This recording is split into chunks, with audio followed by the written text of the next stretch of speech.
Prince, let me ask you, I want to go to Twitter. You know, we just had this explosive, there have been revelations here over the last couple of weeks. And early in the show, as you guys saw, we celebrated Mike Lindell returning to Twitter, and he's a big player on Getter. And of course, we're exclusively on Getter, the show and everything we do. And we love Getter. But can Twitter, you know, had Matt Taibbi just come out about 80 FBI agents were doing surveillance of American citizens, which is totally illegal. Can Twitter really be a free platform until Miles Guo? I mean, Miles Guo, and correct me if I'm wrong, I think is the first person ever to be banned back in 2017. And if you think about it, and this is even for people who don't like Miles Guo.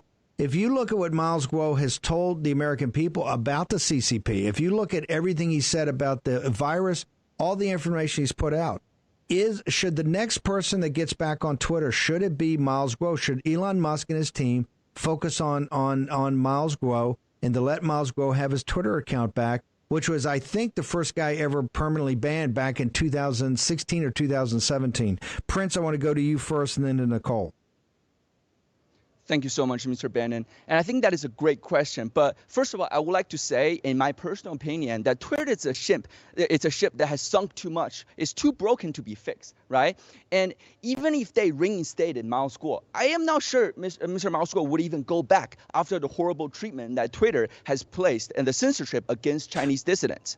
And, you know, the Stanford Cyber Institute actually did a study that from 2017 to 2020, Mr. Miles Guo was the most attacked person on the entire internet across 6 billion people worldwide. And that was data from 2020. So we're now here at 2022. Miles Guo is the biggest truth teller to the entire world because he was the first one who exposed to America what the Chinese Communist Party is doing here. And he laid out pretty simple, right? He said, look, we used to fight with rocks, fists, right? Then there was rocket, then was guns. Now the CCP is waging an unrestricted warfare. And primarily among those is media infiltration.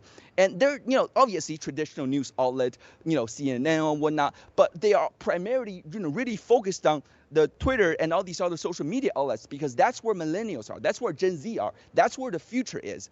And, you know, if anything, I've thought of this great quote the other day, and I want to relay it now. A man who only consumes fast food, right, might become fat and obese. Yeah. But a man who only consumes mainstream media is going to become arrogant yet ignorant. So that is my answer to you. Thank you, Steve.